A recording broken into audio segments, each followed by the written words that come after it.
So here's the thing.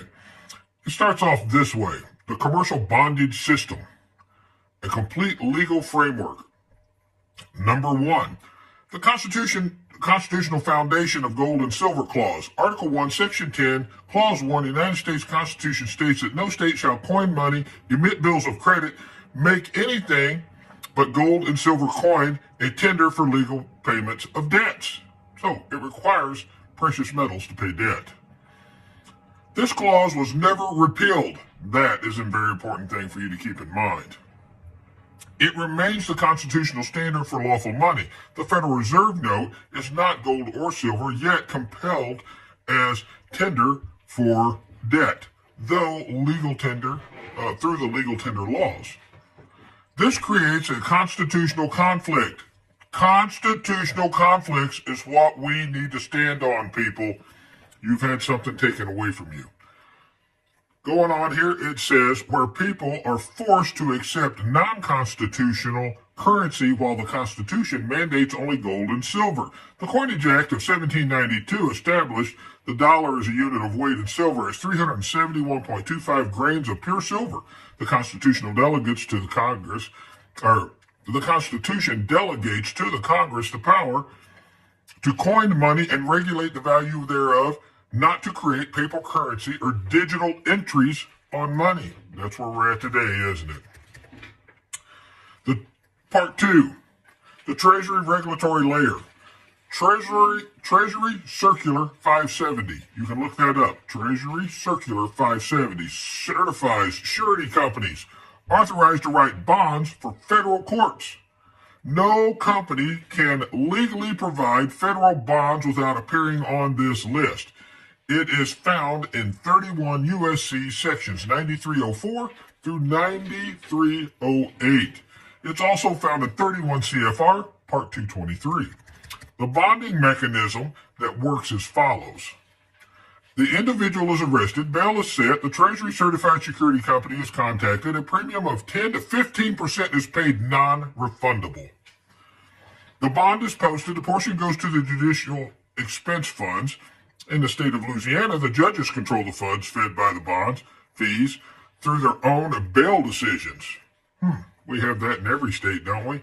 Someone's putting up these bid bonds, and then when you post these bail bonds, there's all these bonds involved with these actions at this level. In which the Fifth Circuit has ruled creates a conflict of interest violating due process. So, if a case is brought against you, a bond is put on that case number. They call them bid bonds. You're the contractor. Think about that one for a second. The prison finance layer, part 3, the prison finance layer. The private prisons are financed through tax-exempt municipal bonds. $628 million was issued for 60 private prison facilities. Investors receive tax-exempt interest. I know this to be true because the bonds on the cases that I pulled QSIPs on in Indiana ended up in tax-free funds.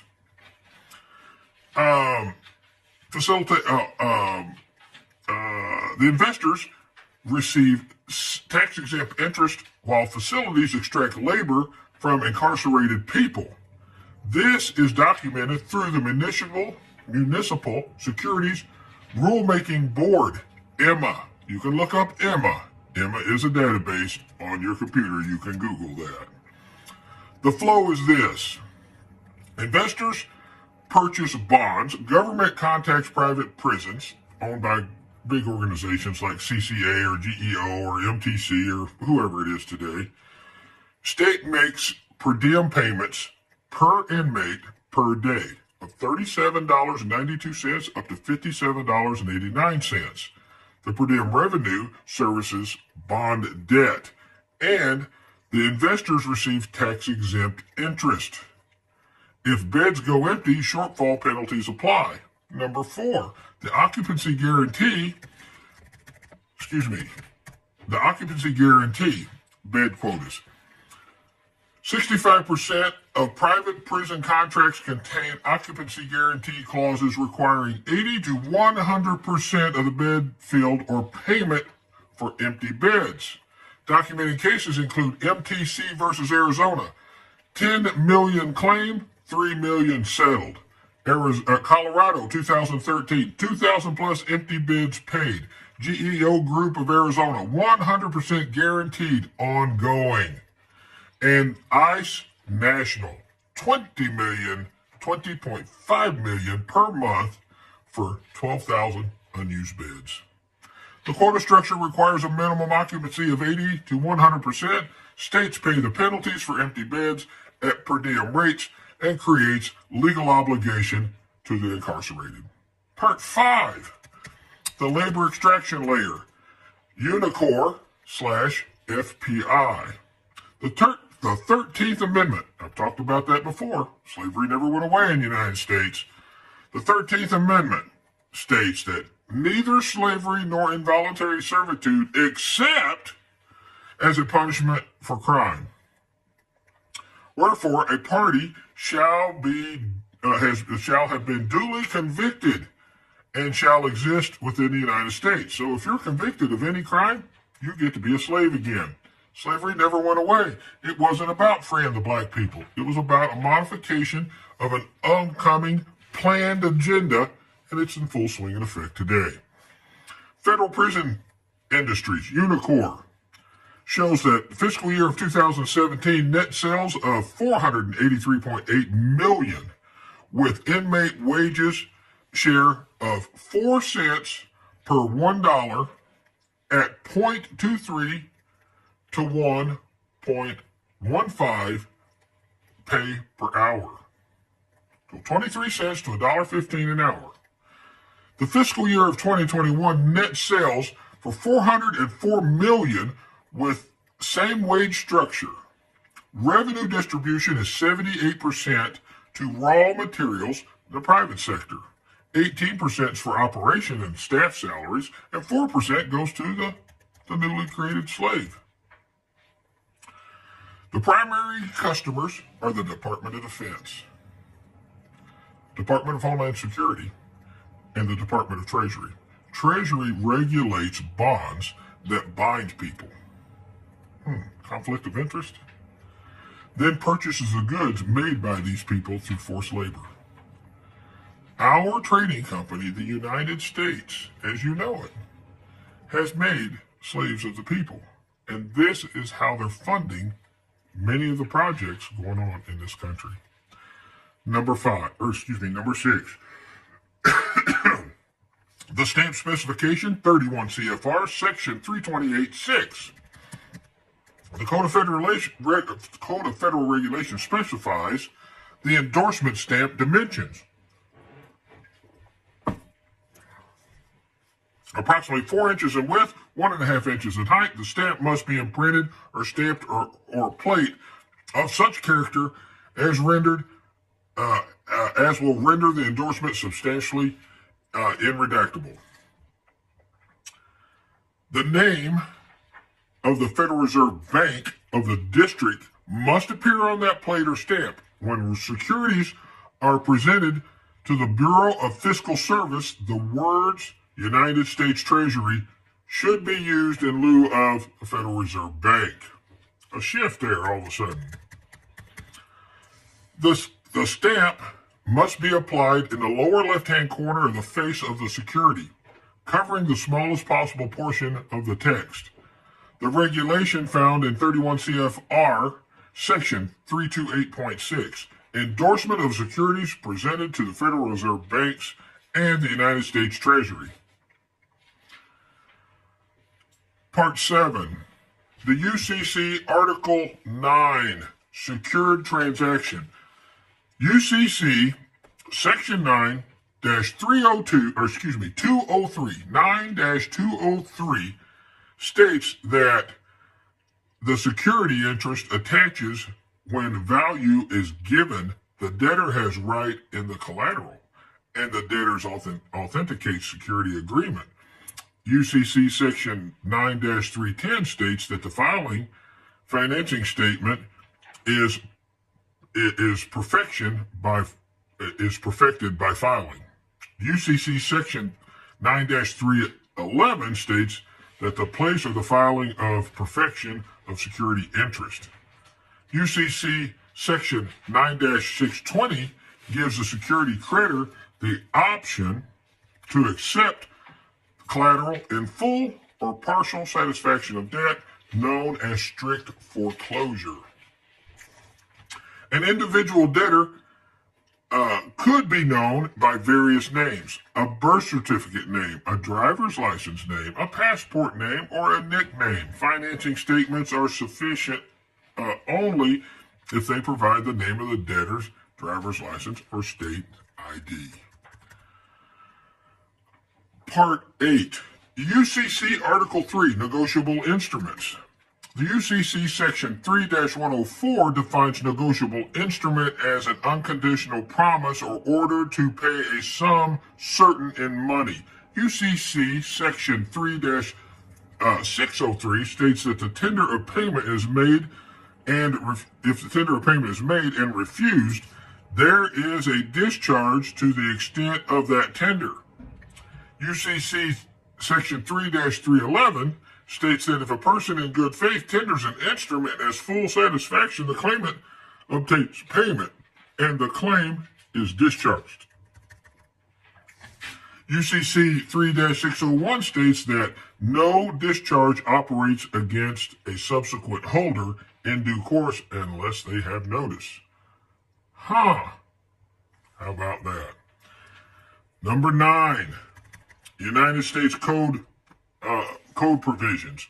12 U.S.C. 411 states the Federal Reserve notes shall be redeemed in lawful money on demand at the Treasury Department or any Federal Reserve bank. This is the lawful money demand statute. The term lawful money refers to gold and silver coin as mandated by Article 1, Section 10 of the Constitution. 31 U.S.C.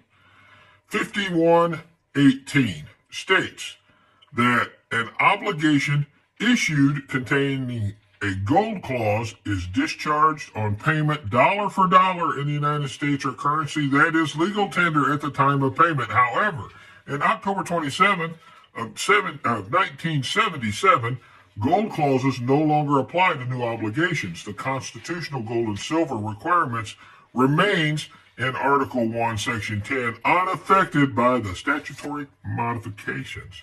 You get what just got said there? You cannot destroy existing. Pre-existing law prevails in every case, and pre-existing is super important to you guys. Number 10, constitutional conflict. The Constitution mandates gold and silver as the only lawful tender. The Federal Reserve Act created paper currency not backed by gold and silver until 1933. After 1933. The system operates on fiat currency while the Constitution requires specie. This creates a dual system. We have a dual system in this country. A dual system where constitutional money is suppressed and commercial paper is compelled. The birth certificate and social security number are used as collateral for the fiat currency systems. And there's so many people out here that want to talk about, well, the federal has the right, and the federal has the right, and the federal has the right. They're working in a fiat system.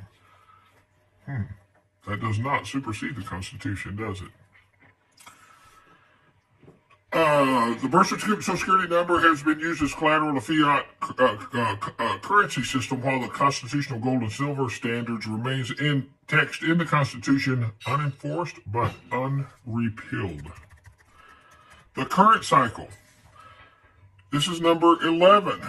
The current cycle follows. Arrest occurs. Bail bond applied using Treasury regulated surety with judicial expense funding receiving percentage. Convictions triggered. 13th Amendment exception is applied. Sentencing activates the bed quota, per diem guarantee. The transportation to the facility financed by municipal bonds. Incarceration with forced labor at 23 cents to $1.15, with 96% of the value extracted from that money wage. Production of goods sold to federal agencies and revenue distributed to Unicor suppliers, bond investors, and courts. The perpetuation through the financial incentives ensuring system continues. Number 12, the reciprocal argument. If the banks can use a birth certificate name as collateral identifier under UCC Article 9, create negotiable instruments for signature under UCC Article 3, discharge obligations using collateral under UCC 3-603, and rehypothecate value multiple times under UCC 9203, then individuals should be able to use their own birth certificate name as collateral identifier, tender birth certificate as negotiable instrument, and discharge obligations using their own collateral and claim on their own value through the same exact process that these systems use. The stamp specified being 4 inches by 1.5 inches directed to the United States Treasury under 31 CFR Section 328.6 provides the mechanism for endorsing the birth certificate. They tell you how to do it. And the Social Security is negotiable instruments for discharge of obligations. The Constitution Gold and Silver Clause provides for a foundation for demanding lawful money rather than fiat currency as mandate by Article 1, Section 10. The verification sources for this that he gave me was the Treasury Circle 570 under fiscal.treasury.gov//surety bonds, surety-bonds/circular 570.html. Pacer Federal Court Records at pacer.uscourts.gov. The GAO at gao.gov. Unicor FPI at unicor.gov. Cornell Law School at law.cornell.edu. Municipal Bond Database EMMA at emma.msrb.org. 31 CFR Section 328.6 at ecfr.gov. And the United States Constitution, Article 1, Section 10, the Constitution.congress.gov. The fact of the matter is this: we live in a system where you have been brought in as the slaves. I don't know how this works. See, you have 2 layers. You have the people on the land, and then you have this money system that's governing. And it is letting people on the land, those people, they forgot what they have. They have the right to courts to stop a lot of this stuff. Now, you don't have a right to tell a corporation how to run its business, but you do have the right to stop that corporation from running over the flesh and blood man. All you have to do is set your court. It can be done. We have to get back to the land. If we do not do what Moses did and tell Pharaoh, stop, and get our butts over to the Canaan land, we're forever going to be a slave in this Egyptian system. That's why there's so many Egyptian symbols on our money. They knew it was a slavery system. They understood how it worked. The Midianite boys bought Joseph, hauled his butt over to Egypt. His brothers showed up a little while later begging to come into the land because they had drought. About 480 years later, they left Egypt. Are we going to be 480 years waking up? We're already over 250 years, and we're 100 years into this process. If we wait another 380 years, we got a problem. How many of us will perish because of this? I don't care what you teach in equity and commerce and all that garbage. If you don't understand how the system actually funds itself, if you don't understand how the Bible's written, and I don't care if you're a Quran specialist, I don't care if you're a Hindu specialist, they all tell the same story. Even in the Quran, it says that Allah hates injustice. And this is an injustice. We have documents from our forefathers. It's time for us to start using them. This is a farm boy. Let me know what you think about that.